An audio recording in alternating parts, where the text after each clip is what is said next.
समय लग रहा है, लेकिन कई लोग इस प्रोग्राम को ज्वाइन कर चुके हैं और संभवतः आगे 2-4 मिनट में बाकी सब लोग ज्वाइन करेंगे। लेकिन हम इस प्रोग्राम को शुरू करते हैं, अपनी वेबिनार को। तो मैं अब अपनी स्क्रीन जो है प्रेजेंटेशन की आपके साथ शेयर करता हूं।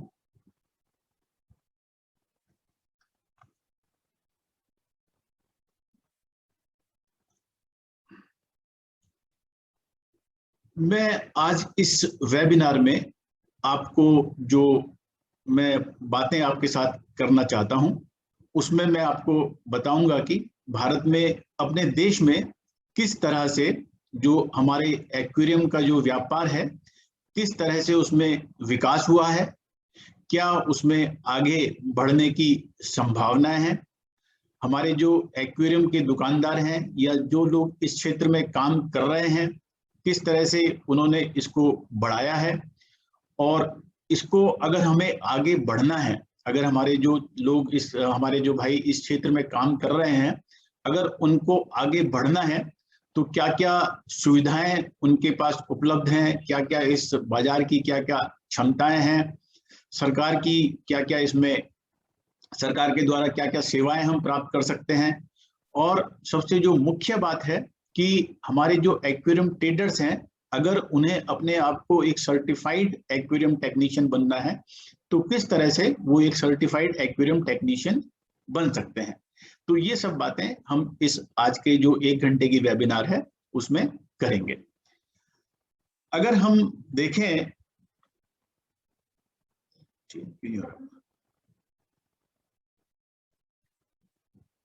अगर हम भारत में अगर ऑर्नामेंटल फिशरी जो हमारे एक्वेरियम का ट्रेड है उसका किस तरह से विकास हुआ, अगर हम एक उसका विश्लेषण करें तो हम इसको 3 भागों में डिवाइड कर सकते हैं। एक पहली अवस्था जो 1950 से लेके 2000 तक, एक दूसरी अवस्था जिसको हम किशोर अवस्था कहेंगे वो 2000 से लेके 2020 तक, और जो 2020 के बाद हम उसको जो एक बोलेंगे पूर्व वयस्कता से पहले अवस्था, वयस्कता से पहले की अवस्था, हम उसको जो है अब 2020 से जो शुरू हुई है, 2020 से जो हमारी अवस्था शुरू हुई है।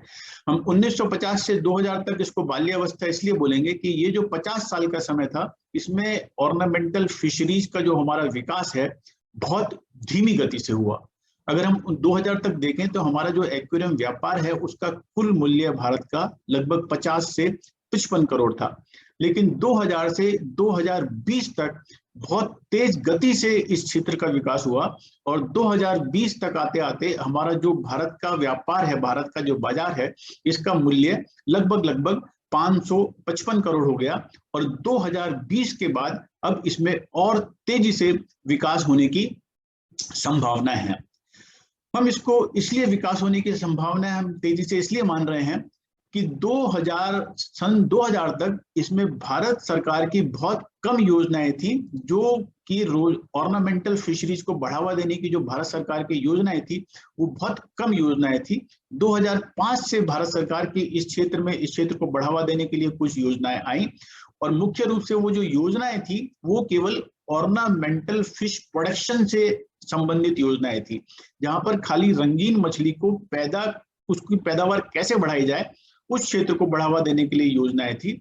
लेकिन 2020 में जो प्रधानमंत्री मत्स्य संपदा योजना जो 2020 में जो लागू की गई है, 2020 में इस क्षेत्र में भारत सरकार द्वारा लगभग 572 करोड़ रुपए इस क्षेत्र के लिए भारत सरकार द्वारा इसमें अलोकेट किए गए हैं, और वर्ल्ड बैंक द्वारा भी एक 500 करोड़ रुपए इस क्षेत्र को बढ़ावा देने के लिए अलोकेट किए गए हैं। तो इस कारण से, और जो एक अलग से ministry of fisheries, animal husbandry and dairying की स्थापना की गई है, और मिनिस्ट्री ऑफ फिशरीज का ऑर्नामेंटल फिशरीज को बढ़ावा देने के लिए एक मुख्य रूप से इस क्षेत्र में वो मिनिस्ट्री हमारी काम कर रही है। प्रधानमंत्री मत्स्य संपदा योजना के अंतर्गत 2025 तक इस व्यापार को, जो आज 555 करोड़ रुपए का है, प्रधानमंत्री मत्स्य संपदा योजना के अंतर्गत 2025 तक इस व्यापार को 1522 करोड़ रुपए ले जाने का लक्ष्य है, और 2030 तक इसको लगभग 5426 करोड़ तक ले जाने का लक्ष्य है। और इसमें अगर हम देखें देखिए, अगर जो एक्वेरियम के व्यापार की अगर हम बढ़ाने की बात करें तो इसमें जो सबसे महत्वपूर्ण भूमिका है वो हमारे एक्वेरियम के हॉबिस्ट की होती है। अगर एक्वेरियम के हॉबिस्ट ज्यादा होंगे तो हमारा व्यापार बढ़ेगा, उसी हिसाब से हमारा व्यापार बढ़ेगा। 2019 में हमने एक गणना की थी कि भारत में अगर हम केवल शहरी क्षेत्रों में देखें, अगर हम शहरी क्षेत्रों में देखें तो केवल 1.25%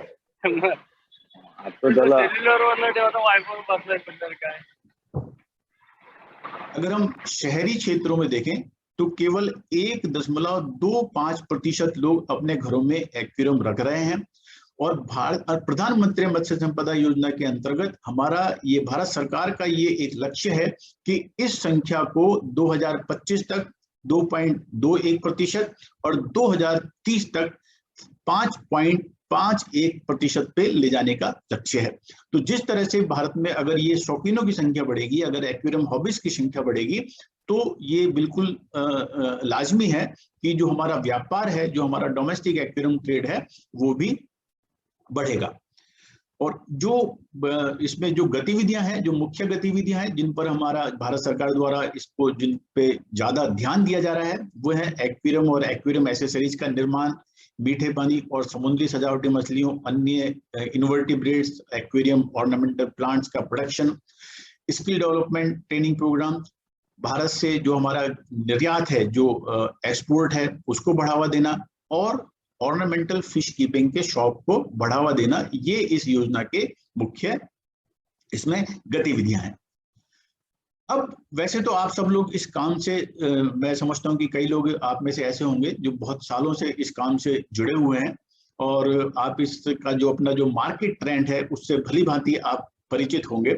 लेकिन फिर भी मैं अपनी बाकी सब लोगों से जानकारी शेयर करने के लिए, अगर हम भारत का जो हमारा एक्वेरियम ट्रेड है, अगर हम भारत के एक्वेरियम ट्रेड का अगर हम एक विश्लेषण करें, तो हम देखते हैं कि जो सबसे ज्यादा जो मांग हमारे भारत के बाजार में होती है, वो जो कम मूल्य की मछलियां हैं और जो मध्यम मूल्य की मछलियां हैं, उनकी मांग ज्यादा होती है। कम मूल्य मतलब जो 15 से 50 रुपए जिनकी कीमत होती है, और मध्यम मूल्य की मछलियां जिनकी 50 से 200 रुपए तक की कीमत होती है, उन मछलियों की जो मांग होती है वो ज्यादा होती है।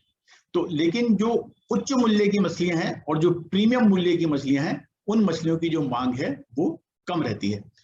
अगर हम एक मार्केट के हिसाब से देखें तो जो लो वैल्यू फिश है और जो मीडियम वैल्यू फिश है, वो उनकी जो मांग है वो 60 से 60% हमारी लो वैल्यू मछलियों की मांग है। मीडियम वैल्यू मछलियां हैं वो 31% उनकी मांग है। और जो हाई वैल्यू फिश है, जो हमारी जैसे डिस्कस है या एरोवाना है या कोई है, फ्लावर हॉर्न है, जो महंगी मछलियां हैं, उनकी केवल 7% मांग है। और जो और महंगी मछलियां हैं जिनकी कीमत 2000 से ज्यादा होती है, उनकी केवल हमारे बाजार में 2% ही मांग है। तो ये हमारा जो बाजार है, इस तरह से हमारे बाजार में मछलियों की मांग है। लेकिन दूसरी बात अगर हम देखें तो एक और जो इम्पोर्टेंट बात है, महत्वपूर्ण बात, कि एक्वेरियम एसेसरीज, हमारा जो पूर्व किसी भी एक्वेरियम के दुकानदार का जो एक टोटल रेवेन्यू है, उसमें एक्वेरियम एसेसरीज से लगभग 63% जो हमारी इनकम होती है, वो एक्वेरियम एसेसरीज की के विक्रय से होती है। एक्वेरियम सर्विसिंग से हमें 11% आय होती है, मछली बेचने से हमें 20% आय होती है, और मछली का खाना बेचने से 6% आय होती है। ये जो डाटा आपको मैं दिखा रहा हूं, ये एक बड़े स्तर पर हमने ये एक डाटा इकट्ठा करा था, बहुत सारे दुकानदारों से बात करके, बहुत सारे दुकानदारों का डाटा लेकर। तो ये एक औसत जो एक दुकानदार है उसकी इस तरह से इनकम प्राप्त होती है। हो सकता है कि कोई दुकानदार ऐसे भी हो जिनकी मछली की सेल ज्यादा होती हो, कोई दुकानदार ऐसे होंगे उनका सर्विसिंग का मुख्य काम होगा तो उन्हें सर्विसिंग से ज्यादा आय प्राप्त होती होगी। कुछ दुकानदार ऐसे होंगे कि वो खाली एक्वेरियम बेचते होंगे तो उनको एक्वेरियम एसेसरीज से ज्यादा आय होती होगी। लेकिन औसत तौर के ऊपर एक दुकानदार को मुख्य रूप से इस तरह से आय प्राप्त होती है। अगर अब हम एक देखें कि हमारे भारत में लगभग कितनी एक्वेरियम की दुकानें हैं, तो एक हमने डाटा इकट्ठा करने की कोशिश की, और सबसे पहले हमने जून 2014 में एक डाटा इकट्ठा करा था, जून 2014 से 15 के बीच में। तो हमारे जो भारत के जो राज्य हैं, भारत के राज्यों की जो राजधानियां हैं, भारत के राज्यों की राजधानियां, तो उसमें सन 2014-15 में कुल मिलाकर 890 दुकानें थी और पूरे भारत में उस समय लगभग 5000 दुकानें थी। लेकिन जनवरी 2021 तक आते आते भारत के राजधानी के राज्यों में यह संख्या बढ़कर लगभग 5371 हो गई। और अगर हम एक पूरे सब जगह की बात करें, पूरे देश की, तो जनवरी 2021 में हमारे देश में एक्वेरियम की दुकानों की संख्या लगभग 8000 हो चुकी है। तो आप देखिए कि कितनी तेजी से जो है एक्वेरियम की संख्या में, एक्वेरियम की दुकानों की संख्या में विकास हो रहा है। मैं आपको ये जो एक्वेरियम की दुकानों की संख्या बता रहा हूँ, वो मैं आपको इसलिए बता रहा हूँ कि एक्वेरियम की दुकानों की संख्या का बढ़ना यह एक अपने आप में एक महत्वपूर्ण इंडिकेटर है, जो यह दर्शाता है कि भारत में एक्वेरियम फिश कीपिंग की हॉबी में बढ़ावा हो रहा है। क्योंकि जैसे जैसे बढ़ावा हो रहा है, उसी प्रकार से दुकानों की संख्या में बढ़ोतरी हो रही है। और जैसे जैसे दुकानों की संख्या में बढ़ोतरी हो रही है, उससे और भी ज्यादा हमारी हॉबी जो है वो बहुत तेज गति से बढ़ रही है। वो एक अलग बात है, ये उसका एक दूसरा पहलू है कि जैसे जैसे दुकानों की संख्या बढ़ रही है, तो हो सकता है कि आपकी आय में जो प्रति जो सामान पे आपको पहले लाभ प्राप्त होता था, अब कंपटीशन के चक्कर में वो लाभ शायद प्राप्त आप उतने प्रतिशत आपको लाभ नहीं मिल रहा होगा। लेकिन अगर हम ओवरऑल देखेंगे, तो ओवरऑल ये जो है, अगर ये इसी तेज गति से प्रगति होती रही, तो हमारा जो ओवरऑल जो ट्रेड है और जो आपका पूरा जो बिजनेस है, वो आगे आने वाले समय में जरूर बढ़ेगा। हमारे पास बहुत अवसर है। हम ये क्यों समझें कि आपको ये समझना चाहिए कि क्या क्या कारण है जिसकी वजह से हमारा जो एक्वेरियम ट्रेड है आने वाले समय में वो क्यों बढ़ेगा। आप लोग खुद काफी समय से इस व्यवसाय में है, तो आपने देखा होगा कि ट्रेड बढ़ रहा है। लेकिन क्यों और हमको लगता है कि आगे आने वाले समय में हमारा ट्रेड बढ़ेगा, तो उसके कई कारण तो ये हैं कि हमारा भारत देश जो है एक बहुत बड़ा बाजार है, अपने आप में एक बहुत बड़ा भारत जो है बाजार है, बहुत बड़ी वहां पे एक मध्यम आय वर्ग है, और मध्यम आय वर्ग की निरंतर जो है संख्या बढ़ रही है। अगर आप देखें 2011 में केवल 3,14,00,000 मध्यम आय वर्ग के परिवारों की संख्या थी, जो 2016 में बढ़कर 5 करोड़ हो गई, और 2026 में यह बढ़कर करीब 11,38,00,000 हो जाएगी। तो मध्यम आय वर्ग का जो परिवार है, मध्यम आय वर्ग के जो लोग हैं, उनको एक माना जाता है कि वो जो हमारा सबसे बड़े जो कस्टमर हैं, जो सबसे बड़ा जो खरीदार है, वो मध्यम आय वर्ग के लोग होते हैं। तो जैसे जैसे मध्यम आय वर्ग के परिवारों की संख्या बढ़ती है, मध्यम आय वर्ग के लोगों की संख्या बढ़ती है, तो ये माना जाता है कि जो है आपका जो खपत है वो भी बढ़ेगी। और पिछले जो है, अगर हम प्रति व्यक्ति औसत आय में अगर वृद्धि होती है, तो उससे भी किसी भी व्यापार में जो है वो वृद्धि होती है। ऑर्नामेंटल फिशरीज, जो ऑर्नामेंटल फिश कीपिंग हॉबी है, उसका जो पिछले 5-7 साल में बहुत तेजी से उसमें और तेजी से बढ़ावा हुआ है। एक उसका मुख्य जो इंडिकेटर है, देश में जो ज्वाइंट फैमिलीज थी, वो ज्वाइंट फैमिलीज धीरे धीरे न्यूक्लियर फैमिलीज की तरफ कन्वर्ट हो रही हैं। एक बहुत बड़ा परिवार जो पहले हमारा होता था, हमारी एक सामाजिक एक ढांचा था कि एक बड़ा परिवार होता था, लेकिन अब नौकरी के कारण, पढ़ाई के कारण और मुख्य रूप से व्यवसाय के कारण आवाज स्लो हो गई है। ओके ठीक है। जो आप अपना वहां भी चेक करिए, थोड़ा सा वॉल्यूम बढ़ाइए, है ना। सब लोगों को सुनाई दे रहा है कि सब लोगों को आवाज की प्रॉब्लम आ रही है? नहीं, बराबर। हाँ, तो जिनको सुनाई दे रहा हाँ, तो ठीक है, जिनको प्रॉब्लम आ रही है वो अपना वॉल्यूम वहां से बढ़ाइए। हाँ, अपना वॉल्यूम बढ़ाइए। ठीक है, थैंक यू। तो एक जो न्यूक्लियर फैमिलीज हैं, वो हो सकता है कि सामाजिक व्यवस्था के लिए हम इसको ये अच्छा नहीं माने, लेकिन जो हमारा आज का जो ढांचा है, जिस तरह से लोगों को नौकरी के लिए, व्यापार के लिए अलग अलग जो परिवार छोटे छोटे बढ़ गए हैं, तो इसकी वजह से भी एक्वेरियम के शौक में धीरे धीरे काफी वृद्धि होगी। हमने एक गणना की थी और हमने पाया कि जो बेंगलोर हमारा जो शहर है, वहां पर एक्वेरियम की दुकानों की संख्या सबसे ज्यादा है। और फिर हमने देखा कि हमने ये जानने की कोशिश करी कि ऐसा क्यों है कि बेंगलोर में एक्वेरियम की दुकानों की सबसे ज्यादा संख्या और वहां पर एक्वेरियम की बहुत ज्यादा मांग है। तो उसका मुख्य कारण ये है कि बेंगलोर में क्योंकि मल्टीनेशनल कंपनी ज्यादा है, आईटी कंपनी ज्यादा है, वहां पर न्यूक्लियर फैमिलीज की संख्या बहुत ज्यादा है। तो इस कारण वहां पर इसकी मांग जो है निरंतर वहां पर बढ़ती जा रही है। अब जो सबसे, अगर हम देखें कि हमारा जो एक्वेरियम का व्यापार है वो मुख्य रूप से किस कारण से बढ़ा, उसमें जो सबसे ज्यादा जो रोल रहा वो किन लोगों का रहा। तो सबसे महत्वपूर्ण भूमिका जो हमारे देश में पिछले इतने सालों में, कहेंगे पिछले 70 सालों में जो सबसे महत्वपूर्ण भूमिका निभाई है, वो निभाई है हमारे एक्वेरियम के दुकानदारों ने। जो हमारे रंगीन मछली पैदा करने वाले लोग हैं उन्होंने, और मुख्य रूप से मैं समझता हूं कि एक्वेरियम के जो हमारे दुकानदार हैं उन्होंने इस ऑर्नामेंटल फिश कीपिंग हॉबी को बढ़ावा देने में सबसे महत्वपूर्ण भूमिका निभाई है।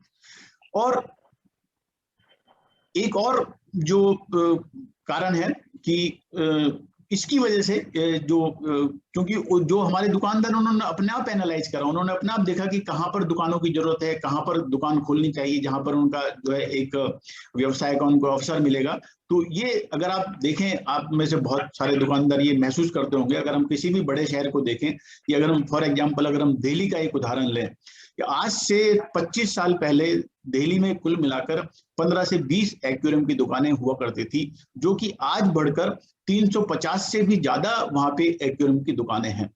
तो ये जो ऑर्नामेंटल फिश प्रोड्यूसर्स हैं वो ठीक है कि वो ऑर्नामेंटल फिश को पैदा कर रहे हैं, लेकिन उसको जो हॉबिस्ट तक जो मछली पहुंचा रहे हैं, जो उनको सुविधाएं प्राप्त कर रहे हैं, वो कौन है? वो हमारे एक्वेरियम के ट्रेडर्स हैं। तो इसके लिए मैं समझता हूं कि हमारे जो एक्वेरियम के दुकानदार हैं उन्होंने एक महत्वपूर्ण भूमिका इसमें निभाई है। और इसके लिए मैं हमारे जितने भी एक्वेरियम के ट्रेडर्स हैं, जो हमारे दुकानदार हैं, मैं उनका सभी का अभिनंदन करता हूं। और मैं समझता हूं कि आप सभी लोग जो है बधाई के पात्र हैं इस क्षेत्र को आगे बढ़ाने में। और लेकिन सोचने की बात यह है कि अभी तक हम जिस स्तर पर आए हैं, क्या यह पर्याप्त है? अभी जो हमारा डोमेस्टिक एक्वेरियम ट्रेड है, जिस स्तर पर आज हम अभी हैं, जैसे मैंने आपको कहा कि हमारा जो व्यापार है लगभग 555 करोड़ रुपए का है। हमारे यहाँ जो एक्वेरियम हॉबिस्ट की संख्या है वो लगभग शहरी क्षेत्र के, अगर हम परिवारों को काउंट करें तो शहरी क्षेत्र के परिवारों के हिसाब से केवल 1.25% लोग ही एक्वेरियम रखते हैं। तो क्या ये जो है संख्या पर्याप्त है? मैं समझता हूँ कि ये पर्याप्त नहीं है। वो इसलिए पर्याप्त नहीं है कि अगर हम किसी भी विकसित देश में देखें, अगर हम अमेरिका, यूके, जापान ऐसे देशों की तरफ देखें, तो वहां पर लगभग 10 से 20% तक लोग अपने घरों में एक्वेरियम रखते हैं।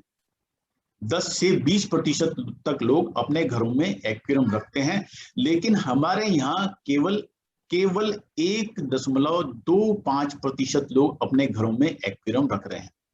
अब आप देखेंगे कि भारत भी एक जो है विकसित देश की तरफ से, एक विकासशील देश की तरफ से अब हम जो बढ़ रहे हैं वो हम विकसित देश की तरफ बढ़ रहे हैं। आगे आने वाले समय में जैसा कि हमारे जो प्रधानमंत्री हैं और जो हमारी सरकार है, वो जिस तेज गति से हम लोग बढ़ रहे हैं, तो हो सकता है कि आगे आने वाले कुछ ही वर्षों में हमारे देश की गणना भी एक विकसित देश की तरह होगी।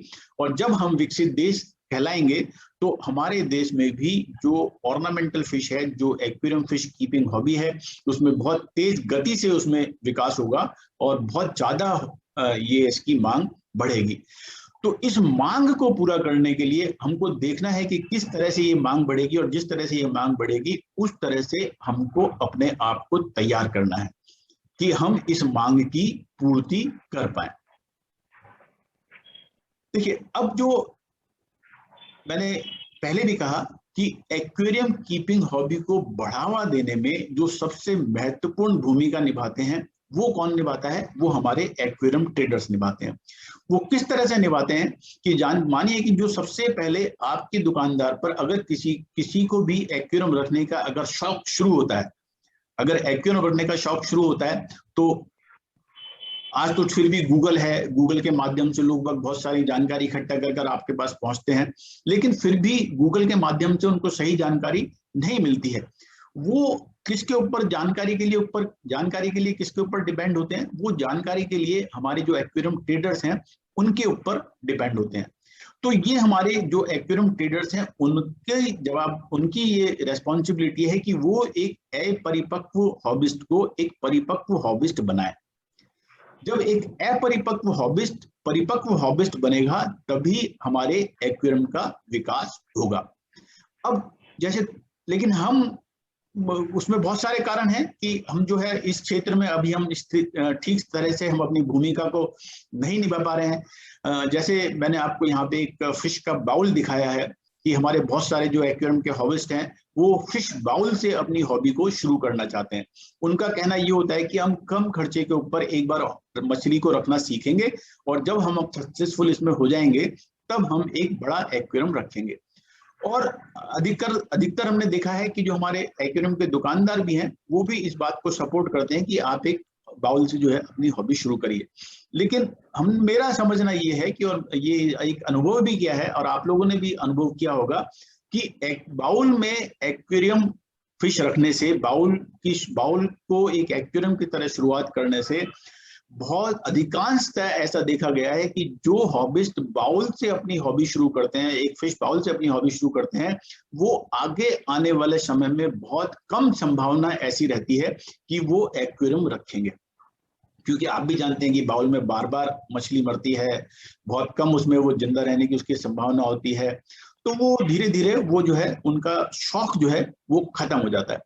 तो हमें, अगर हमको शौक को बढ़ावा देना है, अगर हम इस व्यापार को हमें बढ़ाना है, तो हमें ये देखना है कि हमको ऐसे शौकीन पैदा करने हैं, मछली रखने के ऐसे शौकीन पैदा रखने हैं, हमको उनको इस तरह से उनको तकनीकी ज्ञान देना है कि वो अपनी हॉबी को बंद ना करें, और बंद करने की बजाय वो एक हमेशा जो है वो शौक उनका बरकरार रहे, लंबे समय तक वो एक एक्वेरियम रखें।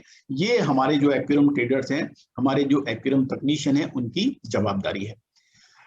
अब इसमें जो सबसे बड़ी जो एक परेशानी है, वो एक परेशानी का कारण ये है कि हमारे जो लोग हैं, अधिकांश लोग, आप सबने भी इसको महसूस किया होगा कि अधिकांश हमारे जो लोग ऑर्नामेंटल फिश ट्रेडिंग के साथ जुड़े हुए हैं। देखिए, मैंने इसको दो उसमें भाग में डिवाइड करा है कि एक तो ऐसे लोग जो ऑर्नामेंटल फिश प्रोडक्शन से जुड़े हुए हैं, और ऐसे लोग जो एक्वेरियम ट्रेडिंग के साथ जुड़े हुए हैं। और बहुत सारे जो हमारे जो व्यापारी हैं, जो व्यवसायी हैं, वो अधिकांशतया ऐसे लोग हैं जिन्होंने अपने अनुभव के आधार पर, अपने पास्ट एक्सपीरियंस के बेसिस के ऊपर इस क्षेत्र में वो आए हैं और उन्होंने ऑर्नामेंटल फिश प्रोडक्शन को और एक्वेरियम ट्रेडिंग को इस तरह से व्यवसाय के रूप में अपनाया है।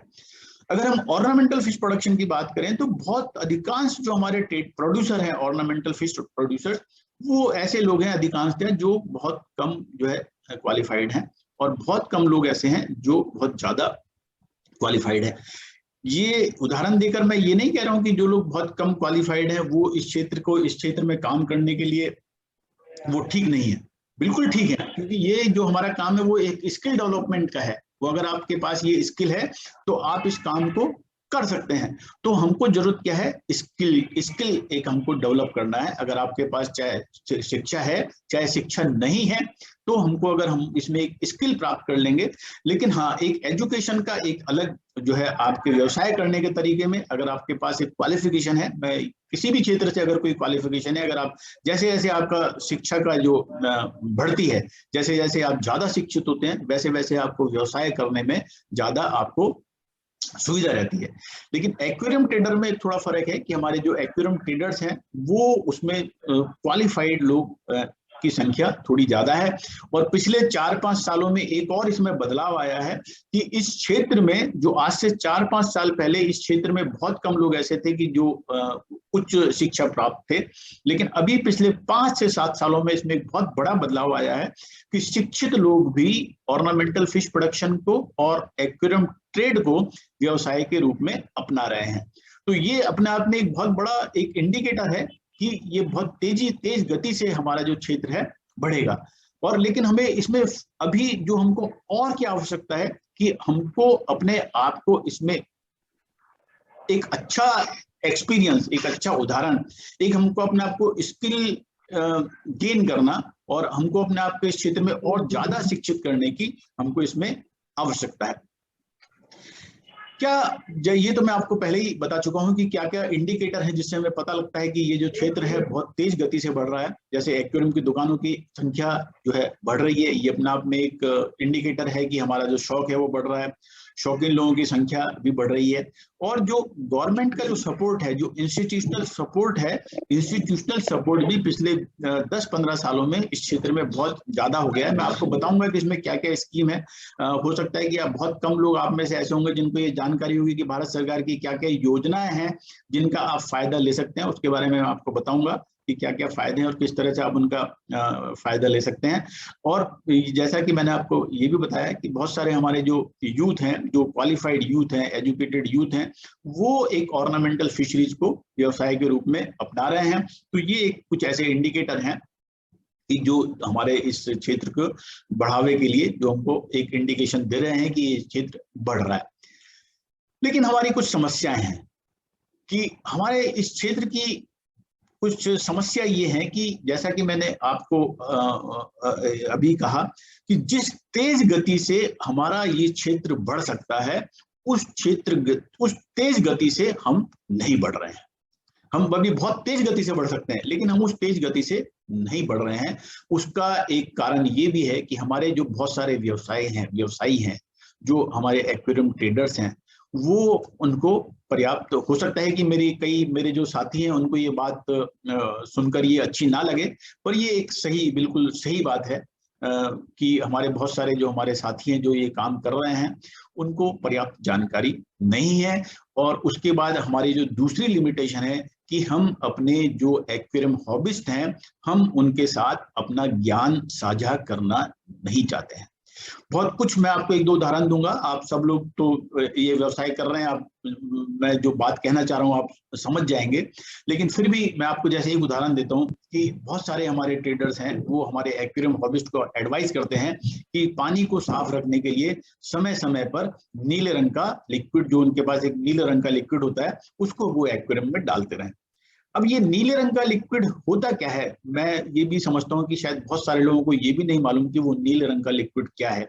और अगर मालूम भी है तो नीले रंग का लिक्विड मैं आपको बता दूं कि मिथाइलिन ब्लू करके एक केमिकल होता है, उसका ये सॉल्यूशन होता है। और मिथाइलिन ब्लू का जो मुख्य काम है वो कुछ बीमारियां जो मछली की होती हैं उनको उपचारित करने के लिए होता है। उसका कहीं भी पानी को साफ करने में उसका कोई योगदान नहीं है।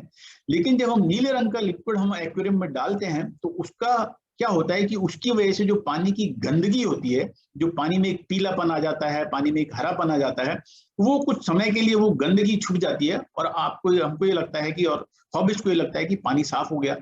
लेकिन जबकि ये पानी को साफ करने की बजाय ये मछलियों के लिए और पानी के लिए बहुत नुकसानदायक है जब तक इसकी जरूरत ना हो।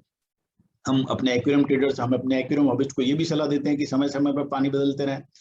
लेकिन मैं समझता हूं कि समय समय पर एक्वेरियम की एक अच्छी मेंटेनेंस वो कहलाती है जिसमें आपको एक्वेरियम का पानी समय समय पर बहुत जल्दी नहीं बदलना पड़े, वरन आपका जो एक्वेरियम है वो आपके एक्वेरियम में जो आप फिल्टर्स काम में लेते हैं उनकी मदद से आपका पानी एक्वेरियम में साफ रहे। वो एक उचित जो है एक्वेरियम का प्रबंधन कहलाएगा। कुछ हम सलाह देते हैं कि मछली को आप दिन में 3-4 दफा खिलाएं। और ये भी एक बहुत अच्छी बात नहीं है, क्योंकि मछली को 3-4 दफा खाने की जरूरत नहीं है। मछली को दिन में, अगर हम एक एक्वेरियम की मछली को कुछ मछलियां ऐसी होती हैं जिनको 3 से 4 दफा खिलाने की जरूरत होती है, जिनकी बहुत ज्यादा जो वोरेशियस फीडर होती हैं। लेकिन जो एक साधारणतः जो भी हम लोग अपने एक्वेरियम में मछली रखते हैं, अगर हम उनको दिन में 1 से 2 दफा अगर उनको पर्याप्त मात्रा में उनको हम भोजन दें तो ये जो है उनके लिए ठीक है। तो ऐसी कुछ सलाहें हैं जो हम अपने एक्वेरियम हॉबिस्ट को, जो हमारे दुकानदारों के द्वारा दी जाती है। कई दफा हम उनको ऐसी मछलियों की वैरायटीज हम उनको दे देते हैं जो आपस में कंपैटिबल नहीं है। कुछ हम जैसे अधिकांश आपने सबने देखा होगा कि जैसे ही हमारे पास मछली आती है हम तुरंत उसको बेचना चाहते हैं, तुरंत उसको बेचकर अपना लाभ जो है हम कमाना चाहते हैं कि वो मछली जो है जाके एक्वेरियम हॉबिस्ट के पास चली जाए हमारे पास से, जबकि हम जान रहे हैं कि वो मछली बीमार है, वो मछली एक्वेरियम में जाकर वहां पर मर सकती है। तो अगर हम इस तरह के कुछ है जो हमारे इसमें प्रचलित हैं, अपने व्यवसाय में कुछ इस तरह की प्रैक्टिसेस की जाती हैं। लेकिन अब ये मान के चलिए कि अगर हमने एक ऐसे एक्वेरियम हॉबिस्ट को आगे एक हमारा एक्वेरियम हॉबिस्ट है जिसके एक्वेरियम में बार बार मछलियां मर रही हैं, तो वो एक हमारा संभवतः वो भविष्य में एक बहुत अच्छा हॉबिस्ट नहीं बनेगा। लेकिन एक ऐसा हॉबिस्ट, एक नया हॉबिस्ट, अगर एक ऐसा हॉबिस्ट हो जिसके एक्वेरियम में मछलियां नहीं मर रही हैं, तो संभवतः वो एक हमारा ऐसा हॉबिस्ट बनेगा जो लंबे समय तक मछलियां रखेगा। तो हमको ऐसे हॉबिस्ट को पैदा करना है जो लंबे समय तक मछलियां रखें और लंबे समय तक एक्वेरियम रखें। अब एक मैं आपको एक छोटा सा उदाहरण देता हूँ। ये आप देखिए, ये एक बहुत बड़े हमारे एक्वेरियम फिश के सप्लायर हैं, होलसेलर हैं। तो ये उनकी लिस्ट है जहां पर वो जो अपनी वीकली और जो पर डे जो लिस्ट निकालते हैं कि आज हमारे पास ये मछलियां उपलब्ध हैं। तो ये एक लिस्ट है। अब आप देखिए यहाँ पर फिश गमा सोनी cichlid, fish tiger barb, fish red tail shark, fish black rainbow shark, fish टिम्पल, फिश बियर्स गोल्ड। ये कुछ उदाहरण में, अब देखिए ये बिल्कुल ऐसा ही है कि अगर समझिए कि आपका नाम विवेक है, लेकिन विवेक की बजाय मैं उसके नाम को आपको विक, अगर मैंने उसको शॉर्ट करके विक बोला तो ठीक है, लेकिन मैं आपके विवेक, जब मैं आपको विवेक लिख रहा हूं, लेकिन मैं आपके विवेक के नाम की स्पेलिंग ठीक प्रकार से नहीं लिख पा रहा हूं। अगर मैं उस शब्द का उच्चारण ठीक प्रकार से नहीं कर पा रहा हूं, तो मैं अपने कस्टमर्स को क्या बताऊंगा? जैसे बिल्कुल फिश टिम्पल बार्ब, टिम्पल बार्ब कह के हम अपने कस्टमर को भी क्या बताते हैं कि ये टिम्पल बार्ब करके मछली है, लेकिन टिम्पल बार्ब तो कोई मछली नहीं होती। इस फिश का नाम क्या होता है? Tin foil barb, tin foil barb, ये इसका एक सही नाम है। फिश टाइगर बेर करके तो कोई मछली नहीं होती है, इसका नाम होता है टाइगर बार्ब। फिश डेमासोनी कोई मछली नहीं होती है, इसका नाम होता है डेनिसोनी। तो ये कुछ उदाहरण हैं जो, जैसे रेम्बो शार्क, रेम्बो शार्क कोई मछली नहीं होती है, इसका नाम होता है रेनबो शार्क। तो ये एक बहुत बड़ी हम लोगों की जिम्मेदारी है, हमारे दुकानदारों की जिम्मेदारी है कि हम मछली को सही नाम से जानें। और क्योंकि अगर हम मछली को सही नाम से जानेंगे तो हम अपने जो हमारे जो एक्वेरियम के कस्टमर्स हैं, हम उनको सही बता पाएंगे कि इस मछली का सही नाम ये है। तो इससे क्या है कि अगर हम कस्टमर को मछली का सही नाम पता होगा, तो अगर वो गूगल के ऊपर सर्च कर उसके फूड हैबिट जानना चाहेगा, उसकी फीडिंग हैबिट जानना चाहेगा, उसके साथ कंपैटिबल वैरायटीज फिश जानना चाहेगा, तो उसको सुविधा होगी। तो ये एक बहुत जरूरी है कि हम इसको मछलियों को, ये एक मैंने आपको छोटा सा उदाहरण दिया है। इस तरह की बहुत सी चीजें हैं जो हमको हमारे दुकानदारों को जाननी चाहिए और जिससे कि वो सही जानकारी हमारे जो हॉबिस्ट है उसको दे सकें। अब मैं जो आपको बताना चाहूंगा कि अब हमको चेंज क्या लाना है, कि हमको एक सिंपल एक्वेरियम व्यापारी से एक एक्वेरियम के दुकानदार से हमको एक एक्वेरियम टेक्नीशियन बनना है। हमको बनना कि आप सभी लोगों को जरूरत है कि आपको एक एक्सपीरियंस और क्वालिफाइड और सर्टिफाइड एक्वेरियम टेक्नीशियन बनना है। एक्वेरियम टेक्नीशियन बनने के लिए बहुत सारी बातों की जानकारी, आपको किस किस बातों की जानकारी होनी चाहिए? देखिए, एक बात आप तो समझे कि मैं यहाँ पर बिल्कुल नहीं कह रहा हूँ कि आपको जानकारी नहीं है। इतने साल से आप लोग, बहुत सारे लोग ऐसे होंगे जो कई सालों से इस क्षेत्र में व्यवसाय कर रहे होंगे और बहुत सारी जानकारी आपको प्राप्त हो चुकी होगी और बहुत सारे लोग अपने हॉबिस्ट से भी जानकारी शेयर करते होंगे।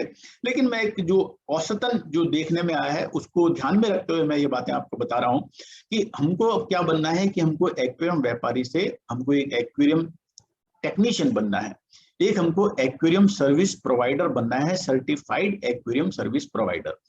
तो उसके लिए क्या क्या जरूरत है कि आपको क्या क्या बातें जानने की आवश्यकता है? आपको एक्वेरियम की साइंस को समझना है और आपको एक आर्ट को समझना है, क्योंकि एक्वेरियम को सेटअप करना एक साइंस भी, आपको एक एक्वेरियम साइंस की भी जानकारी की जरूरत है कि फिल्टर किस तरह से इफेक्टिवली काम करेगा, कितनी लाइट की जरूरत होती है, कौन सी कंपैटिबल वैरायटीज है फिश की फूड एंड फीडिंग हैबिट क्या है। और आपको एक आर्ट की नॉलेज भी होना जरूरी है कि जिससे आप एक एक्वेरियम को अच्छी तरह से सजा सकें। खाली ये काफी नहीं है कि हमने एक्वेरियम में कुछ, जैसे आपने देखा होगा, बहुत सारे लोग भी एक कलर्ड स्टोन हम यूज करते हैं जो व्हाइट पेबल्स के ऊपर अलग अलग तरह के कलर हो जाते हैं, वो हम अपने एक्वेरियम में रखते हैं।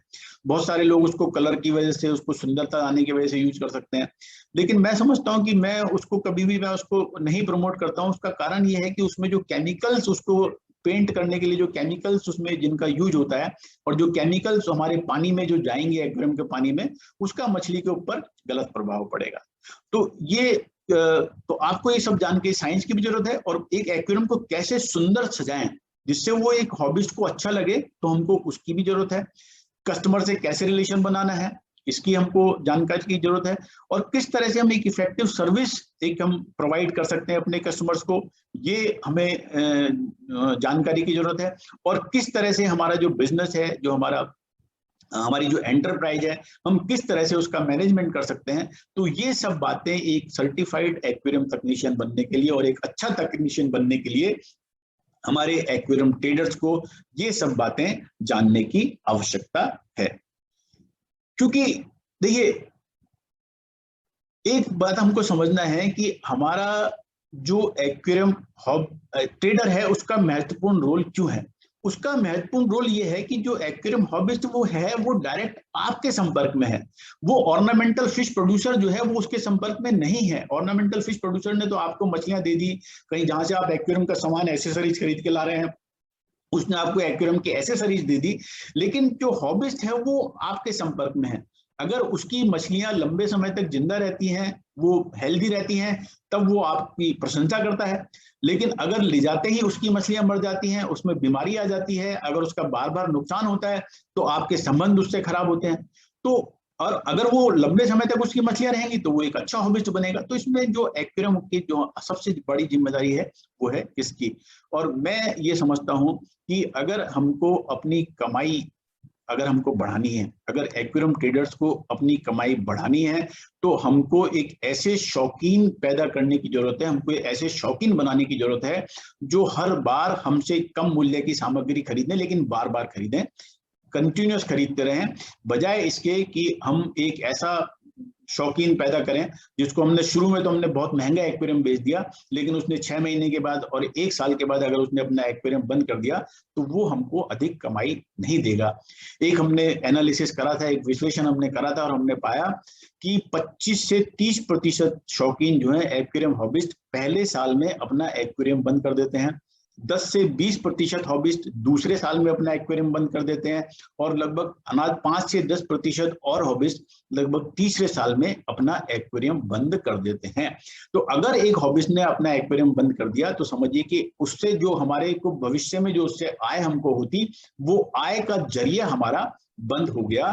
तो लेकिन अगर हम उसको इतना ज्ञान दे देते कि वो अपना एक्वेरियम कंटिन्यूअस मेंटेन करता, तो एक आय का जरिया हमारा उससे हमेशा बना रहता।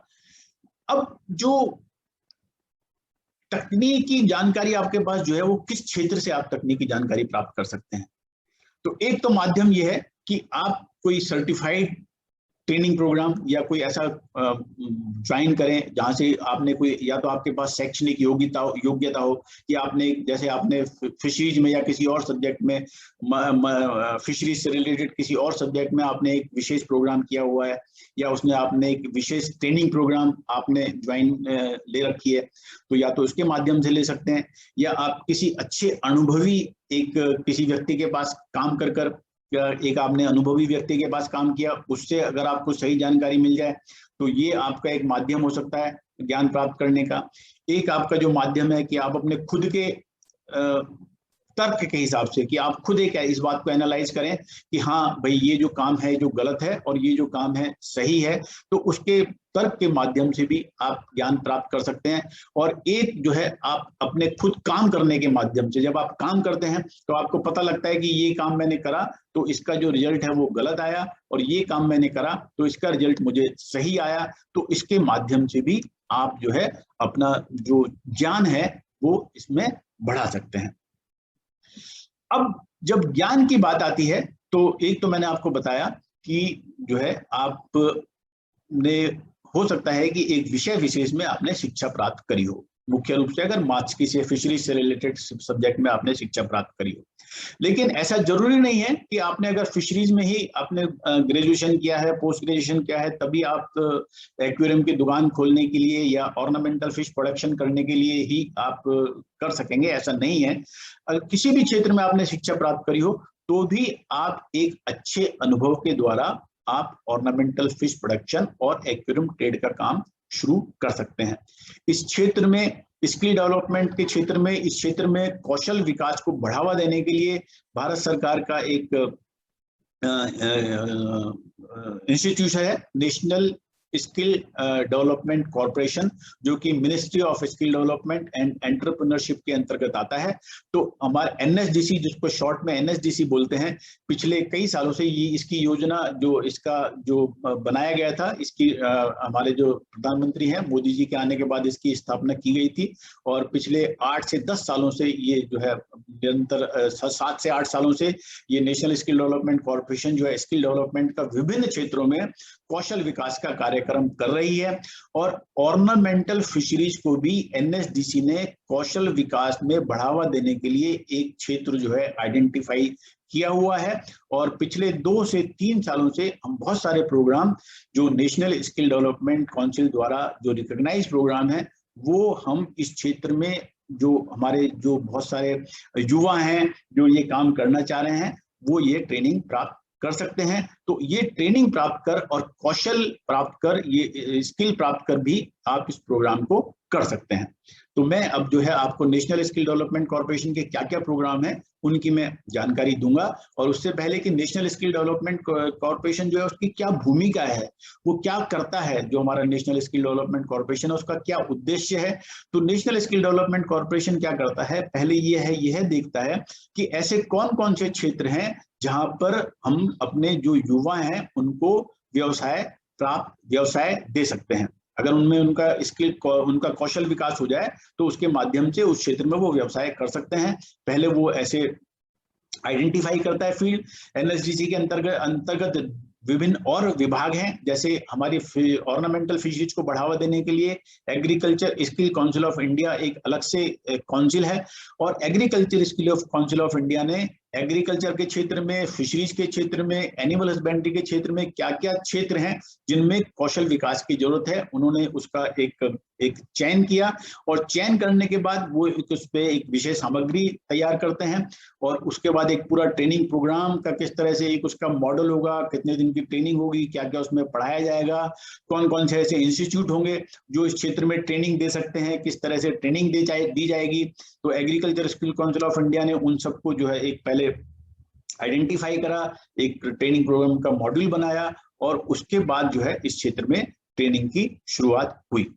तो कौन कौन से हमारे, तो अब आपके पास जो है क्या, अगर आप एक ट्रेनिंग करते हैं, अगर आप एक स्किल डेवलपमेंट की ट्रेनिंग करते हैं तो आपको क्या उससे फायदा होगा। तो सबसे बड़ा तो फायदा होगा कि आपका जो एक ज्ञान का आधार है, जो आपकी नॉलेज है, वो डेफिनेटली, देखिए जो ज्ञान है उसका हम कभी भी नहीं कह सकते हैं कि हमें किसी भी क्षेत्र का पूर्ण ज्ञान है, क्योंकि जिस तरह से हर क्षेत्र में एडवांसमेंट होता रहता है, हमेशा नई नई बातें आती रहती हैं, तो हम कभी भी नहीं कह सकते कि हमको किसी भी क्षेत्र का पूर्ण ज्ञान है, चाहे हम बहुत सालों से काम कर रहे हैं। मैं भी इस क्षेत्र में लगभग 35 साल से मैं इस क्षेत्र में काम कर रहा हूँ, लेकिन मैं देखता हूँ कि कई दफा मैं अपने आप को बड़ा ऐसा पाता हूँ कि मेरे को, अरे ये तो बहुत नई चीज है, मेरे को तो इसकी बिल्कुल जानकारी नहीं है। तो 35 साल के काम करने के बाद भी मुझे बहुत कई दफा ऐसा लगता है कि ये तो बिल्कुल कोई भी नई मछली जब बाजार में आती है तो लगता है कि अरे ये तो बिल्कुल मैंने कभी इसको देखा नहीं है। और बहुत अधिक प्रोफेशनल तरीके से हम व्यावसायिक रूप से, अगर हमें टेक्निकल स्किल होगा तो बहुत अच्छे तरीके से हम उसको व्यावसायिक रूप से हम काम कर सकते हैं।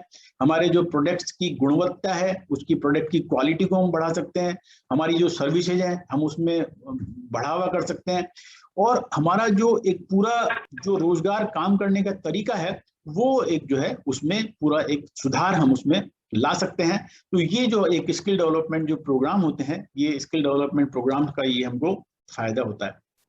देखिए, एक और इस बात को हमें समझने की जरूरत है कि कोई भी व्यक्ति जब पैदा होता है तो उसके साथ कुछ प्रतिभाएं और क्षमताएं उसमें होती हैं। किसी भी व्यक्ति में मैं समझता हूँ कि आप आज तक आपको कोई भी व्यक्ति जो भी आपके संपर्क में आया होगा या आप स्वयं है कोई भी व्यक्ति आपके संपर्क में आया होगा, अगर वो पढ़ा लिखा नहीं भी है तो भी उसमें कुछ प्रतिभाएं और क्षमताएं हैं।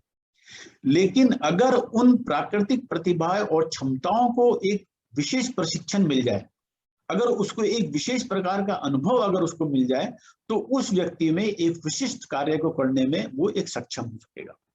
तो ये जो हमारा स्किल डेवलपमेंट प्रोग्राम जो भारत सरकार के द्वारा और जो नेशनल स्किल डेवलपमेंट कॉर्पोरेशन के द्वारा किए जाते हैं, तो ये मूल जो उसका रूप है वो एक ये उद्देश्य है, ये मानकर हम चलते हैं कि जो भी एक व्यक्ति है उसमें प्राकृतिक प्रतिभाएं हैं, क्षमताएं हैं, लेकिन हम उनको जो प्राकृतिक प्रतिभाएं और क्षमताएं हैं हम उसको एक विशेष प्रशिक्षण उसको देना है, एक विशेष प्रकार का अनुभव उसको करना है, जिससे वो एक विशिष्ट कार्य को करने में सक्षम हो सके। तो मूल रूप जो इसका जो सिद्धांत है, मूल सिद्धांत जो हमारे स्किल डेवलपमेंट प्रोग्राम है वो ये है। रंगीन मछली पालन के लिए, एक्वेरियम ट्रेडिंग के लिए जो agriculture skill council of India के जो प्रोग्राम है वो इस तरह से 4 प्रकार के प्रोग्राम हैं। एक तो ऑर्नामेंटल फिश टेक्नीशियन, सजावटी मछली तकनीशियन, यानी कि ऐसे लोग जो ऑर्नामेंटल फिश को पैदा कर सकें, जो एक ऑर्नामेंटल फिश प्रोड्यूसर्स बन सकें, उनके लिए एक 200 घंटे का प्रोग्राम होता है जो 25 दिन का होता है।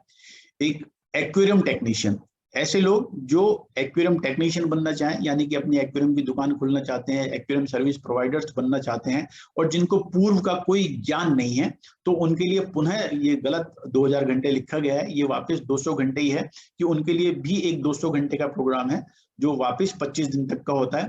तो ये तो इस तरह के प्रोग्राम है जिनको इस क्षेत्र में बिल्कुल भी जानकारी नहीं है, उनके लिए 200 घंटे के 25 दिन के प्रोग्राम होते हैं। और जिन लोगों को जो इस क्षेत्र में काम कर रहे हैं, जिनको प्रैक्टिकल नॉलेज जिनको है, जिनको अपने काम के इसमें करने से जिनको अनुभव प्राप्त हो चुका है, उनको लिए एक अलग से प्रोग्राम है जिसको हम ऑर्नामेंटल फिश टेक्नीशियन, RPL का मतलब हो गया रिकॉग्निशन ऑफ प्रायर लर्निंग, यानी कि आपका जो इस ट्रेनिंग प्रोग्राम के माध्यम से आपको एक रिकॉग्निशन मिल जाए कि आपके पास जो अनुभव है उसको एक रिकॉग्निशन मिल जाए। तो जो ऑर्नामेंटल फिश प्रोड्यूसर्स हैं उनके लिए जो प्रोग्राम है वो 12 घंटे का प्रोग्राम है 3 दिन तक, और एक एक्वेरियम टेक्नीशियंस के लिए जो प्रोग्राम है वो पुनः 12 घंटे का प्रोग्राम है, वो भी 3 दिन तक है। हमारे क्षेत्र के द्वारा, हमारे संस्थान के द्वारा पिछले 2 से 3 सालों में ऑर्नामेंटल फिश टेक्नीशियंस के बहुत सारे प्रोग्राम हमारे फार्म के ऊपर, हमारा एक ट्रेनिंग सेंटर है जो उदयपुर जिला में स्थापित है। उदयपुर शहर से लगभग, मैं आपको उसके फोटोग्राफ दिखाऊंगा, जो उदयपुर शहर से लगभग 50 किलोमीटर की दूरी पर 18 एकड़ क्षेत्र में फैला हुआ हमारा एक ऑर्नामेंटल फिश प्रोडक्शन फार्म है, और जहाँ पे हमारा एक हम व्यावसायिक रूप से ऑर्नामेंटल फिश का प्रोडक्शन भी करते हैं, और जो एक हमारा वहाँ पर ट्रेनिंग सेंटर भी है, जो कि मैंने आपको बताया कि जो नेशनल स्किल डेवलपमेंट कॉर्पोरेशन के द्वारा, नेशनल फिशरीज डेवलपमेंट बोर्ड के द्वारा, national institute of agriculture extension management के द्वारा ये रिकॉग्नाइज ट्रेनिंग सेंटर है, जहाँ पर हम ये प्रोग्राम हम जो करते रहे हैं, पहले 25-25 दिन के हम प्रोग्राम समय समय पर करते रहे हैं। और इन प्रोग्राम्स में जो agriculture skill council of India द्वारा प्रमाणित प्रोग्राम होते हैं, उसमें क्या होता है कि जब आप ट्रेनिंग कर लेते हैं तो उसके बाद अंतिम दिन में नेशनल स्किल डेवलपमेंट कॉर्पोरेशन द्वारा एक असेसमेंट टेस्ट किया जाता है, और वो असेसमेंट टेस्ट बिल्कुल ऐसा होता है कि आप अपने, जैसे आप साइंस के स्टूडेंट की तरह से जैसे आप करते थे उन दिनों को याद करें स्कूल में या कॉलेज में, तो उसमें एक पहले रिटन टेस्ट होता है, फिर वाइवा होता है, फिर प्रैक्टिकल टेस्ट होता है। तो जब अगर आप उसको क्वालिफाई कर लेते हैं तो क्वालिफाई करने के बाद आपको भारत सरकार के नेशनल स्किल डेवलपमेंट कॉर्पोरेशन द्वारा एक प्रमाण पत्र जारी किया जाता है, जिसमें ये लिखा होगा कि आप एक सर्टिफाइड एक्वेरियम टेक्नीशियन या आप एक सर्टिफाइड ऑर्नामेंटल फिश टेक्नीशियन हैं। तो हमने बहुत तरह के प्रोग्राम हम अपने क्षेत्र पर पहले करते रहे हैं, तो लेकिन अभी हमने देखा कि जो हमारे एक्वेरियम ट्रेडर्स हैं वो फार्म पर ट्रेनिंग करने के लिए आने में असमर्थ होते हैं।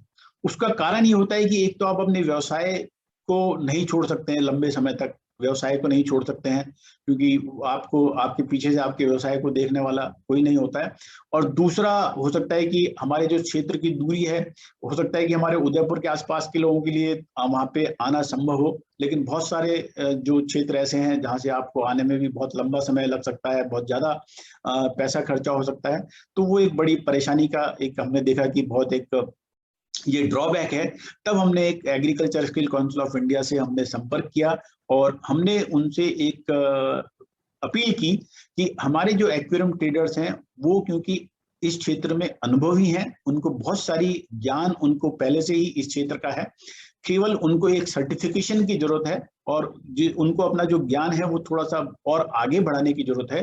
तो उसके लिए हम एक ऑनलाइन ट्रेनिंग प्रोग्राम की जो है परमिशन दी जाए, जिससे हम उनको ये अपना जो ज्ञान है उनके साथ साझा कर सकें, हमारे एक्सपर्ट्स के साथ, और उनका वो असेसमेंट में शामिल हो और असेसमेंट करने के बाद उनका सर्टिफिकेशन हो सके। तो ये सोचते हुए हमारी संस्थान के द्वारा एक ऑनलाइन ट्रेनिंग प्रोग्राम का हमने डेवलपमेंट किया है। तो जिससे कि उसका मुख्य फायदा आपको क्या होगा, इस तरह का जब आप एक असेसमेंट, जब आप एक ट्रेनिंग प्रोग्राम ज्वाइन करेंगे और जब आप एक असेसमेंट आप क्लियर कर लेंगे, तो भारत सरकार के नेशनल स्किल डेवलपमेंट कॉर्पोरेशन द्वारा इस तरह का आपको, जिसपे भारत सरकार का लोगो होगा, agriculture skill council of India का लोगो होगा, एनएसडीसी का लोगो होगा, और वहाँ के जो चेयरमैन है उसके सिग्नेचर होंगे। जो संस्थान जो ट्रेनिंग प्रोग्राम करता है, जैसे हमारा संस्थान ट्रेनिंग प्रोग्राम कर रहा है, तो हमारे जैसे जो निदेशक हैं उसके सिग्नेचर इस पे होंगे, और ये आपको एक प्राप्त होगा जिसके माध्यम से आप कह सकेंगे कि जैसे ये देखिए यहाँ पे लिखा है ornamental fish technician, so that you are a certified ornamental fish technician or you are a certified aquarium technician। इन ट्रेनिंग प्रोग्राम से आपको क्या फायदा होगा कि सबसे पहला तो आपको जो फायदा होगा कि आप एक सर्टिफाइड एक्वेरियम टेक्नीशियन बन जाएंगे, सर्टिफाइड ऑर्नामेंटल फिश टेक्नीशियन और सर्टिफाइड एक्वेरियम टेक्नीशियन बन जाएंगे। डेफिनेटली आपके जो ये 12 घंटे का हमारा जो प्रोग्राम होता है, हम इसमें बहुत सारी बातें कवर करते हैं, बहुत सारी चीजों के बारे में आपको जानकारी देते हैं। बेसिक जानकारी से लेकर बहुत एडवांस तक हम आपको जानकारी देते हैं कि जैसे एक्वेरियम के जो हमारे इक्विपमेंट्स हैं वो किस तरह से अच्छा काम करते हैं, वाटर क्वालिटी आपको किस तरह से मेंटेन करना है, जो कंपेटिबल वैरायटीज हैं वो किस तरह से मेंटेन करना है, मछलियों की बीमारी हैं उनको किस तरह से उनका इलाज करना है, कैसे आपको पहचान करनी है कि मछलियों की क्या क्या बीमारी होती है, मछलियों को क्या खाना देना उत्तम होता है। अगर आप एक समुद्री मैरीन एक्वेरियम का काम करना चाहते हैं तो मैरीन एक्वेरियम के बारे में भी आपको इस प्रोग्राम में जानकारी देते हैं। अगर आपको एक प्लांटेड एक्वेरियम का काम करना है तो उसके बारे में हम आपको जानकारी देते हैं। अगर आपको एक गार्डन पॉन्ड बनाने का काम करना है, क्योंकि ये सब काम जुड़े हुए हैं आपस में, ऐसा नहीं कि आपको खाली एक मीठे पानी का जो हमारी फ्रेश वाटर फिश एक्वेरियम है वहीं तक आपको सीमित रहना है। ये क्षेत्र बहुत तेजी से विकास हो रहा है। अब आप देखेंगे कि पिछले 2-4 सालों से जो मैरीन एक्वेरियम है, जो प्लांटेड एक्वेरियम है, जो गार्डन पॉन्ड्स है, उनकी डिमांड बहुत ज्यादा बढ़ रही है। तो वो सब सारी चीजें आपको जानने की जरूरत है, तो उसके बारे में आपको जानकारी मिलेगी। फिर गवर्नमेंट की क्या क्या स्कीम्स हैं जिनका योजनाओं का आप ले सकते हैं। जैसे शॉर्ट में मैं आपको बता दूं कि प्रधानमंत्री मत्स्य संपदा योजना के अंतर्गत आप अगर अपना ऑर्नामेंटल फिश प्रोडक्शन फार्म बनाना चाहते हैं तो उसमें 25 लाख, 12 लाख और 3 लाख तक का उसमें योजनाएं हैं, जिसमें 40 से 60% तक अनुदान प्राप्त होता है। 40 से 60% तक अनुदान प्राप्त होता है। और इसके अगर आप एक एक्वेरियम की दुकान सेटअप करना चाहते हैं तो उसके लिए आप सरकार से 3 लाख रुपए तक की मदद ले सकते हैं, जिसमें पुनः 3 लाख रुपए की मदद में मतलब 3 लाख रुपए का एक प्रोजेक्ट सबमिट कर सकते हैं, जिसमें 40 से 60% तक आपको भारत सरकार से अनुदान मिलेगा। इन योजनाओं का लाभ लेने के लिए आपको इसमें बहुत ज्यादा परेशानी का काम नहीं है। आप अगर इन योजनाओं के बारे में ज्यादा जानकारी लेना चाहते हैं तो मिनिस्ट्री ऑफ फिशरीज की जो साइट है, मिनिस्ट्री ऑफ फिशरीज की साइट पर जाकर आप देख सकते हैं। नेशनल फिशरीज डेवलपमेंट बोर्ड एक भारत सरकार का है, नेशनल फिशरीज डेवलपमेंट बोर्ड, उनकी साइट पर जाकर आप इसके संबंध में ज्यादा जानकारी प्राप्त कर सकते हैं। और अगर अपने राज्य में, हर राज्य में, हर जिले में एक मत्स्य विकास अधिकारी का एक दफ्तर होता है, मत्स्य विकास अधिकारी का कार्यालय होता है, तो आपके राज्य में आपको जो योजना का लाभ है आपको अपने क्षेत्र के मत्स्य विकास अधिकारी के द्वारा ही आपको अपना जो एप्लीकेशन है, जो प्रोजेक्ट प्रपोजल है भारत सरकार तक पहुंचाने के लिए आपको अपने जिले के मत्स्य विकास अधिकारी के माध्यम से पहुंचाना होता है। तो आप और ज्यादा जानकारी प्राप्त करने के लिए अपने क्षेत्र के मत्स्य विकास अधिकारी के पास जा सकते हैं। और इसके अलावा आप हमसे भी फोन पर या मेल के द्वारा और अधिक जानकारी, पहले आप वो पढ़ें गाइडलाइन, अगर आपको उससे ठीक से सूचना, आपको लगता है कि आपको और सूचना की जरूरत है तो आप हमसे बात कर मेल के द्वारा जानकारी ले सकते हैं। और सबसे बड़ा फायदा क्या होगा कि ये जो हमारा जो ट्रेनिंग प्रोग्राम करते हैं, इस ट्रेनिंग प्रोग्राम में बहुत सारे लोग एक साथ आते हैं, 25 से 30 लोगों का एक बैच होता है। तो उनके साथ आपको अलग अलग क्षेत्र से, अलग अलग राज्यों से वो लोग वहाँ पे आते हैं, तो उनके साथ एक नेटवर्किंग, आपका एक नेटवर्क स्थापित होता है, जिससे आपको भविष्य में अपना व्यवसाय बढ़ाने में भी आगे की संभावनाएं होती हैं। तो एक, जैसा कि मैंने आपको बताया कि आप प्रधानमंत्री मत्स्य संपदा योजना के अंतर्गत कहाँ से आप फाइनेंशियल लाभ लेंगे, किस किस तरह से आपका जो फाइनेंशियल असिस्टेंस कहाँ से मिल सकती है। प्रधानमंत्री मत्स्य संपदा योजना के अंतर्गत आप अपने राज्य जिला के जो मत्स्य अधिकारी हैं उनसे संपर्क कर ये स्कीम में अपना प्रपोजल दे सकते हैं। एक प्रधानमंत्री रोजगार योजना, ये अगर आप NSDC का जो मैंने आपको बताया कि अगर ये आप ट्रेनिंग प्रोग्राम ज्वाइन करते हैं और ट्रेनिंग प्रोग्राम को ज्वाइन करने के बाद अगर आप उसको सक्सेसफुली क्वालिफाई कर लेते हैं, अगर आपको वहां से सर्टिफिकेट मिल जाता है, तो आप प्रधानमंत्री रोजगार योजना के अंतर्गत किसी भी बैंक से 10 लाख रुपए तक का लोन ले सकते हैं। तो ये आपको एक फायदा होगा इस सर्टिफिकेट का कि प्रधानमंत्री रोजगार योजना के अंतर्गत इस सर्टिफिकेट के माध्यम से आप बैंक से लोन ले सकते हैं। इसके अलावा बैंक में भी जो हमारे जो है, अगर ऑर्नामेंटल को फिशरीज को बढ़ावा देने के लिए हमारा national bank for agriculture and rural development की स्कीम्स हैं, वो भी इसमें बैंकों को ऑर्नामेंटल फिशरीज को बढ़ावा देने के लिए वो प्रेरित करते हैं, तो उसका फायदा ले सकते हैं। एक और संस्थान है जिसका नाम है manage, national institute of agriculture extension management. ये हैदराबाद में स्थित एक संस्थान है। इस संस्थान के द्वारा बहुत सारे संस्थान चयनित किए गए हैं जिनको नोडल ट्रेनिंग इंस्टीट्यूट बोलते हैं, और इन नोडल ट्रेनिंग इंस्टीट्यूट के ऊपर समय समय पर एक प्रोग्राम किया जाता है, जिस प्रोग्राम का नाम है agree clinic and agri business centre. Agree clinic and agri business centre, ये जो ट्रेनिंग प्रोग्राम है, इसमें जो 45 दिन का एक इसमें ट्रेनिंग प्रोग्राम होता है, और इस ट्रेनिंग प्रोग्राम में आपको एग्रीकल्चर से संबंधित सभी विषयों का प्रशिक्षण दिया जाता है। एग्रीकल्चर हो, एनिमल हस्बेंड्री हो, डेयरी हो, जो इनका 45 दिन का सिलेबस होता है, आप उसमें सभी विषय का उसमें आपको प्रशिक्षण दिया जाता है। उसमें से किसी भी विषय को चुनकर आप बैंक में अपना प्रोजेक्ट प्रपोजल देकर आप बैंक से 25 लाख रुपए तक का लोन की वहां से आप प्राप्त कर सकते हैं।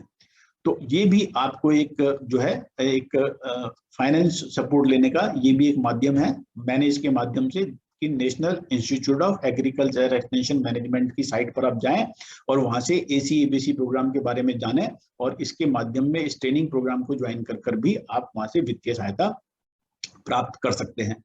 अब आप देखिए कौन कौन से क्षेत्र ऐसे हैं।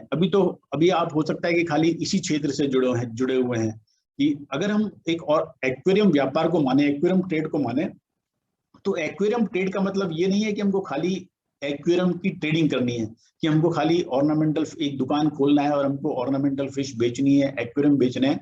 बहुत सारे क्षेत्र ऐसे हैं जिनसे आप जुड़ सकते हो।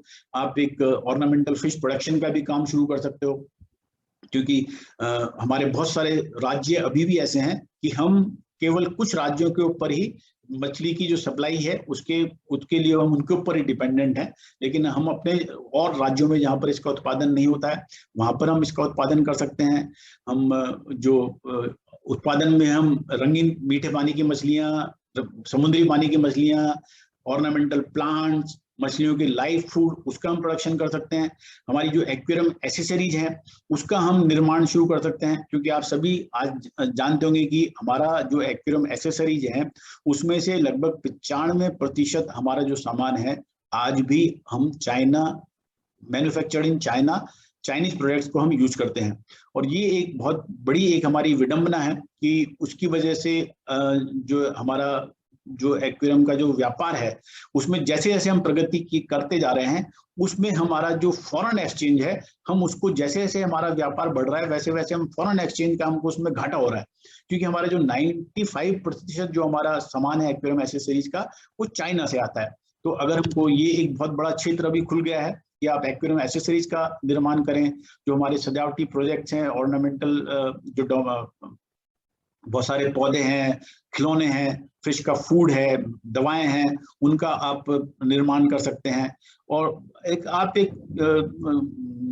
अगर आप एक दुकान नहीं खोलना चाहते हैं तो आप एक एक्वेरियम सर्विस प्रोवाइडर भी बन सकते हैं, कि जहां पर आप खाली एक एक्वेरियम को रखने के लिए, गार्डन तालाब को मेंटेन करने की भी सर्विसेज आप दे सकते हैं। तो इस तरह के आपको जो है काम कर सकते हैं। एक और मैं आपको बताना चाहूंगा कि हम ऑर्नामेंटल फिश के माध्यम से, एक्वेरियम ट्रेड के माध्यम से भी राष्ट्र निर्माण में एक बहुत बड़ी भूमिका हम लोग निभा सकते हैं। हमको राष्ट्र निर्माण में ऐसा नहीं है कि खाली हमारे जो हमारे सैनिक हैं जो बॉर्डर के ऊपर लड़ाई कर रहे हैं, या हमारे जो और डॉक्टर्स हैं, या हमारे जो और कर्मचारी हैं, वही राष्ट्र निर्माण में वही योगदान कर सकते हैं। हम लोग भी एक्वेरियम के माध्यम से राष्ट्र निर्माण में एक बहुत बड़ा योगदान कर सकते हैं। हम इसके माध्यम से एक एंटरप्रेन्योरशिप भी डेवलप कर सकते हैं। बहुत बड़े क्षेत्र के बहुत सारे लोगों को हम एक एंटरप्रेन्योरशिप प्रोवाइड कर सकते हैं।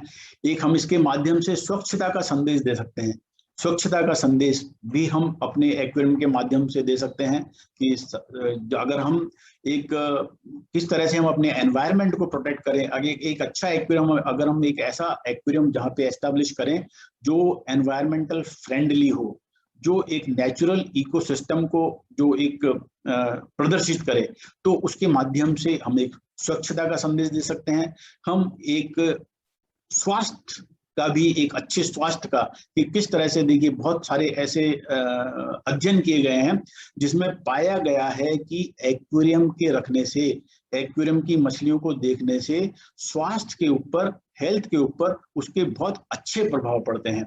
जिन लोगों का ब्लड प्रेशर की प्रॉब्लम होती है, ब्लड प्रेशर में उनको रिलीफ मिलता है। मुख्य रूप से एल्जीमर करके एक डिजीज है, आप एल्जीमर की डिजीज से आप परिचित होंगे। तो ये एक बहुत बड़ा एक अध्ययन किया गया और उसमें पाया गया कि जो लोग एल्जीमर की बीमारी से पीड़ित थे, अगर उनको एक एक्वेरियम को वो रेगुलरली देखते रहें तो उनको बहुत बड़ा एक उनको जो फायदा होता है। जो लोग हार्ट की प्रॉब्लम से जो पीड़ित होते हैं, एक अच्छा एक्वेरियम अगर उनके कमरे में रखा जाए तो ये बहुत बड़ा उनको एक फायदा होता है उसका। तो हम इसके माध्यम से, हम राष्ट्र निर्माण में जो है, हम जो है ऑर्नामेंटल फिश के माध्यम से, एक्वेरियम के माध्यम से हम एक बहुत अच्छा हम योगदान दे सकते हैं। क्या क्या सर्विसेज हमारे संस्थान के द्वारा, किस किस तरह की सर्विसेज हम आप लोगों को दे सकते हैं। हम आपको एक स्किल डेवलपमेंट ट्रेनिंग हम आपको प्रोवाइड कर सकते हैं हमारे माध्यम से। अगर आप इस क्षेत्र में, हम आपको एक एंटरप्रेन्योरशिप ट्रेनिंग भी प्रोवाइड कर सकते हैं। अगर हमारे फार्म के ऊपर समय समय पर ट्रेनिंग अभी भी करी जाती है, जो 5 दिन की ट्रेनिंग होती है, केवल 5 दिन की ट्रेनिंग होती है, ये सेल्फ फाइनेंस मोड पे। अब इसकी मैं फीस के बारे में आपको बता दूं कि जो हमारा ये ऑनलाइन ट्रेनिंग प्रोग्राम है जो एक्वेरियम टेक्नीशियन के लिए, ये हमारा 3 लगभग समझिए कि ये एक 12 से 13 दिन का प्रोग्राम होता है। शुरू के 8 से 10 दिन में हम आपको खाली स्टडी मटेरियल देते हैं कि जो भी ये जो पूरा ट्रेनिंग प्रोग्राम है, जो भी आपको उसमें पढ़ाया जाएगा उससे संबंधित केवल स्टडी मटेरियल आपको दिया जाएगा और उससे संबंधित जो प्रश्न है वो आपको दिए जाएंगे।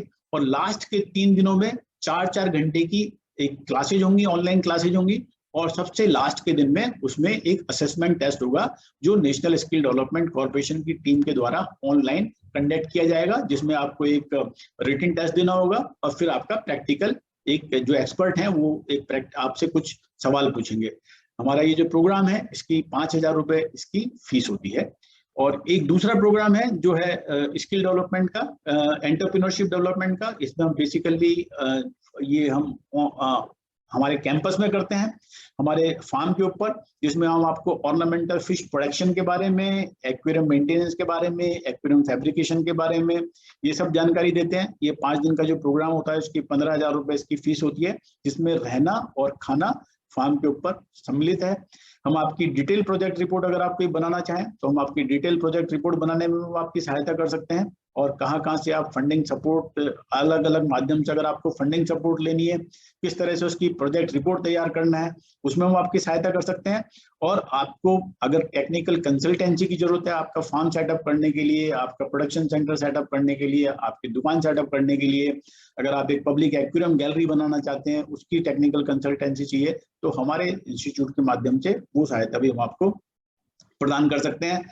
अभी तक पिछले कुछ सालों में लगभग 750 लोग हमारे क्षेत्र से प्रशिक्षण प्राप्त कर चुके हैं। उसमें से बहुत सारे लोग ऐसे हैं जिन्होंने अपनी एक्वेरियम की दुकानें खोली हैं, बहुत सारे लोग ऐसे हैं जो अपना ऑर्नामेंटल फिश प्रोडक्शन का काम कर रहे हैं, बहुत सारे लोग ऐसे हैं जो ऐसी जगह पे अपना काम कर रहे हैं।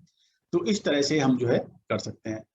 ये एक छोटा सा कुछ स्लाइड्स हैं जिससे हम आपको, ये हमारा एक सेंटर है उदयपुर से 50 किलोमीटर दूर, जयसंबंध लेक है, एक एशिया की बहुत बड़ी लेक है, पूरे विश्व में जयसंबंध के नाम से जानी जाती है। इसके डाउन स्ट्रीम में हमारा 18 एकड़ का ये फार्म है, जहाँ पर हम ट्रेनिंग का और फिश प्रोडक्शन का काम करते हैं। ये कुछ बड़े बड़े पॉन्ड्स हैं, ये हमारा इन हाउस इंडोर फैसिलिटी है।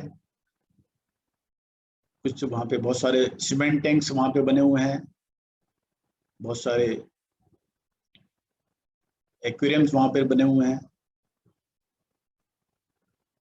ये एक इंडोर फैसिलिटी है, क्योंकि ये हम एक राजस्थान में हमारा सेंटर स्थित है, तो सर्दियों में बहुत वहाँ पे पानी बाहर जो है बहुत ठंड हो जाती है, तो सर्दियों में जिससे हम अंदर काम कर सकें, तो ये एक हमारी इंडोर फैसिलिटी है।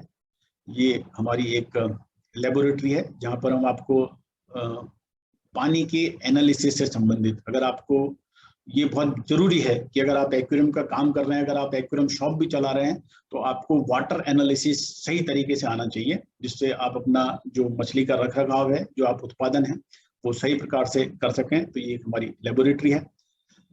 ये हमारे कुछ ट्रेनिंग प्रोग्राम्स हैं जो हमारे वहाँ पर सेंटर पर जो लोग आते रहते हैं, सभी प्रकार के लोग वहाँ पर आते हैं। कुछ ऐसे लोग भी होते हैं जो रूरल एरिया से आते हैं, कुछ ऐसे लोग भी होते हैं जो कॉलेज में स्टूडेंट्स होते हैं, वो भी हमारे यहाँ ट्रेनिंग प्रोग्राम के लिए आते हैं।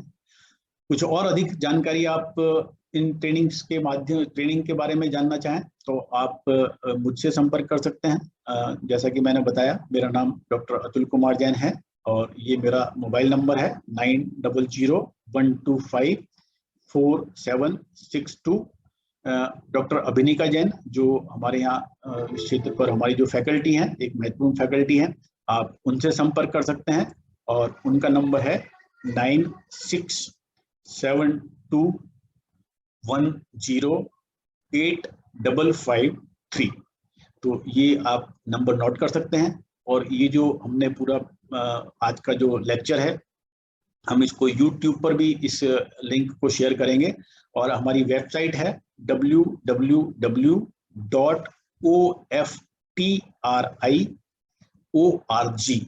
तो आप उस साइट को ऊपर जाकर भी, और जो अगर अधिक जानकारी चाहें तो वो वहां से आप प्राप्त कर सकते हैं। रविन्द्रनाथ टैगोर जी ने कहा है, जो हमारा है वह सब कुछ हमारे पास आता है अगर हम इसे प्राप्त करने की क्षमता पैदा करते हैं। तो जो स्किल डेवलपमेंट ट्रेनिंग प्रोग्राम है, उनका मुख्य उद्देश्य ये है कि हमको जो हमें प्राप्त करना है, उसको प्राप्त करने की हमें क्षमता पैदा करनी है, कि आप ये क्षमता पैदा कर सकें। ये जो स्किल डेवलपमेंट ट्रेनिंग प्रोग्राम होते हैं, ये उनका उद्देश्य है। इसी के साथ मैं आप सभी का बहुत ध्यान से मेरी बात सुनने के लिए धन्यवाद देता हूँ।